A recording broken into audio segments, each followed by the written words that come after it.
Hi! It's me, your girl, InDaynaMo, and welcome back to my Taglish channel!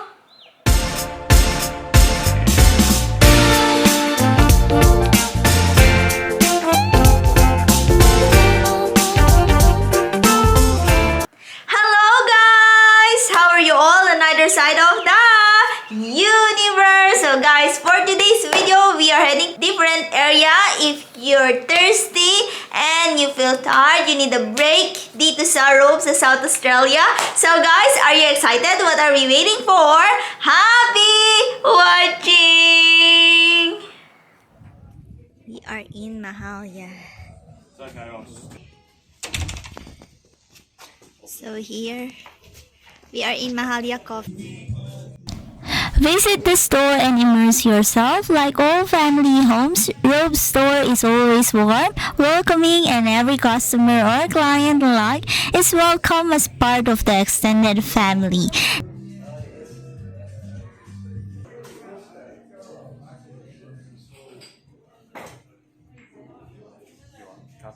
Yeah.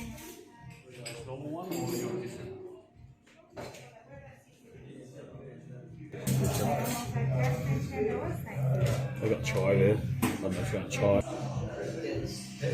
The cafe provides a relaxed place where you can experience their freshly roasted coffee, buy some beans, maybe a espresso, mocha pot, perhaps a coffee plunger, browse their electric collections of gifts, or meet up with friends, family, unwind on the decking and enjoy something to eat, from the genuine homemade cakes, a light breakfast, or lunch. Open 7 days, 8:30 a.m. to 4 p.m. Only closed Christmas Day, Boxing Day, and some public holidays during shoulder holiday and winter times.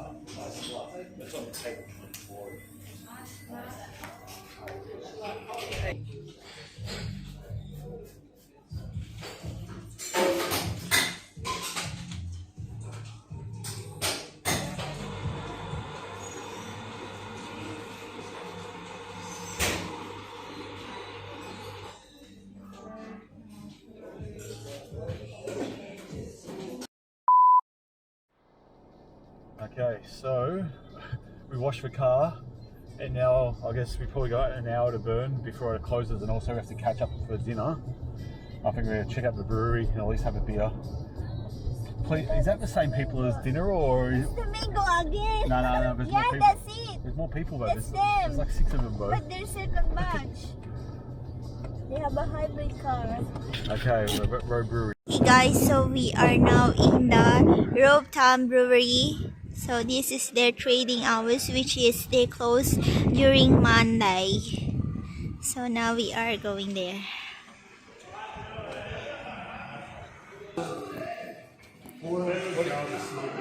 Beer's on tap, so tasting on tap.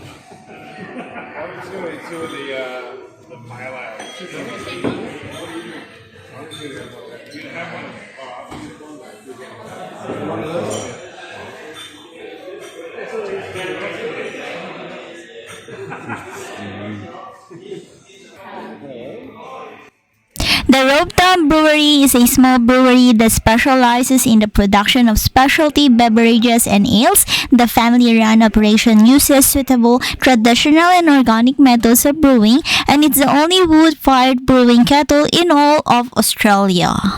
All the beverages made at the Robe Town Brewery are free of preservatives.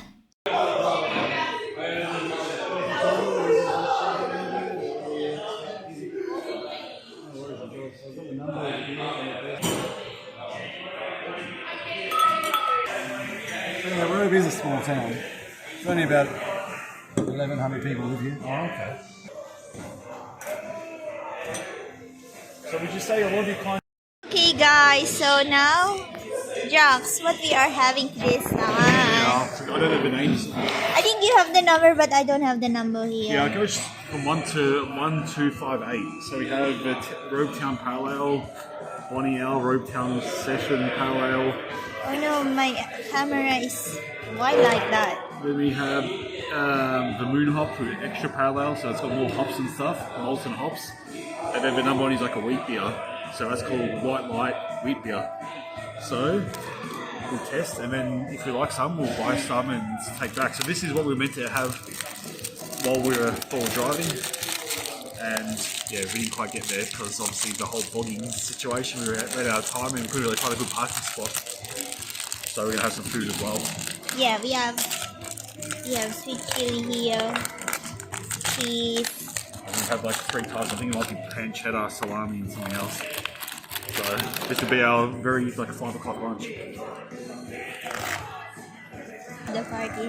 Oh guys, so ayan, we are having the first one, which is this is the popular one, the Robe Town Pale. Cheers. Cheese.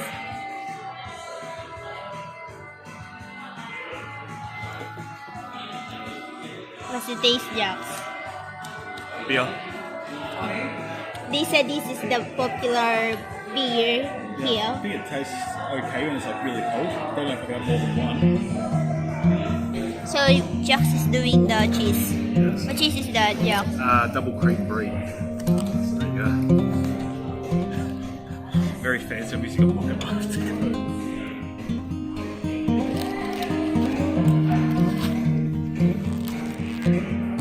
We are now heading to our second one, which is The Bonnie Ale. So I think they said this had fruity aromas and like passion fruit. I don't know which one is 1 and 2. It's on the base. No, I don't have base. Oh, this is 2. This is the one I... Okay, so So I get the number 1, guys. Jax have number 2. Yeah.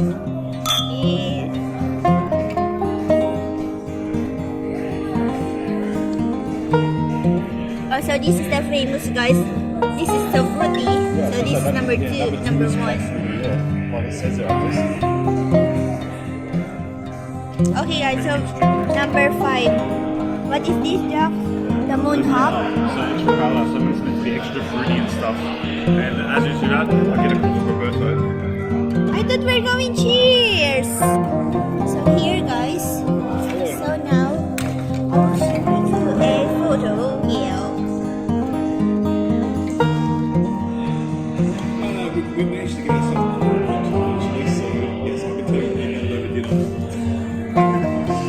Okay, guys. We are having number 5. Did we vote? This is correct. Yeah, number 5.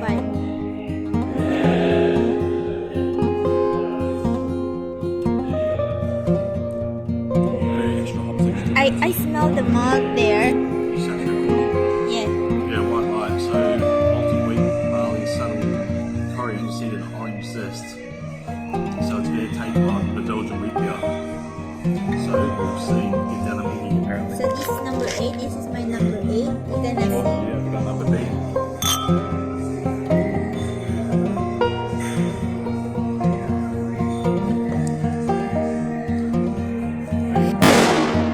So, that's it, guys. That's our mahalia coffee na nandito sa Robe sa South Australia. Nakita nyo, isang multi-award winning specialty roaster. Nakita nyo, masarap siya. Meron siyang shop for the coffee beans, for the coffee. So, sa South Australia, very popular tong mahalia coffee, guys. So they also have branches from different town or small town. So dito, because they have a cafe dito sa Robe sa South Australia, pinuntahan natin siya, guys. So every day yon is crowded. So madaming tao. So we are lucky kasi pumunta tayo kanina, nakita nyo less people yung mga nandoon. So if you want to grab some tea, grab some coffee. They're different variety of coffee, guys. And they also have a souvenir shop there. Different varieties of figurines, like different animals. So anyway, highway, meron din bakeries on the other side. If you feel hungry and you feel thirsty, meron siya mga sweets doon, mga delicacy, cakes, Ayan, mga for small snacks. Ayan, pag napagod kayo sa kaka-explore sa Robe sa South Australia. So, it's a tourist attraction, tourist spot. Then, highly recommended na makapunta kayo doon sa Mahalia Coffee. Maganda sa loob, nakita nyo, di ba? So, anyway, highway on the other hand, we go also to the Robe Town Brewery. So, Robe Town Brewery, bago yung location nila, before the location is in the highway. So, ngayon, nag-transfer sila sa bigger shed, bigger surroundings. So, nakita niyo pagpasok natin, ang laki ng shed nila. They also have a chairs and table outside.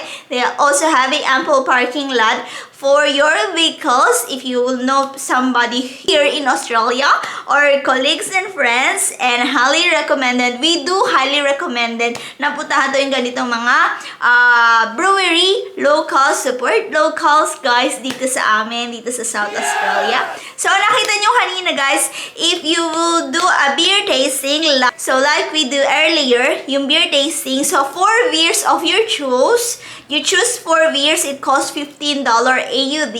So, we choose 4 beers, 4 kay Jax, 4 sa akin. So, nakita nyo, there's a lot of faucet doon sa wall nila. They have different varieties, beverages. So, yung Robe Town Brewery is a small family-owned business that do the beverages variety. Small scale, guys. Nakita nyo, they also have on the side, they also have a small snacks there, snack bar. So, on the other also side, they also have a restroom there. Nakita nyo sa paligid, merong mga stage performance there. They also have a billiards at the back for the groups or some events. And then, they also have some beverages after you done your beer tasting. Kung meron kayong mata-type after your beer tasting, pwede kayong bumili and they will deduct after you or it will redeem on your purchase. So, kasi per box yon. So, yung per box, may laman siya 24 bottles.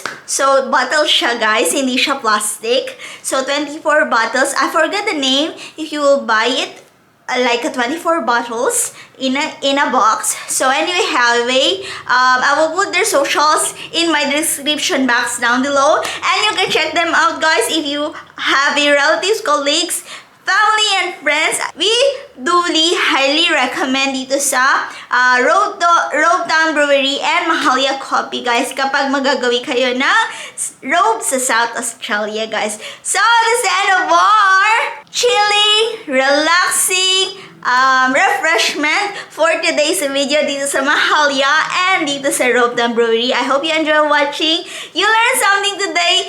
Plus, you had fun for today's video. Thank you very much for watching. Thank you for supporting my videos. And mega love shout out to each wonderful, beautiful people of the universe. Thank you from the bottom of my hypothalamus. Please like if you did enjoy my video for today. And please subscribe if you haven't yet. And don't forget to hit the bell button for you to get notified on my next video. And please comment down if you like this video po.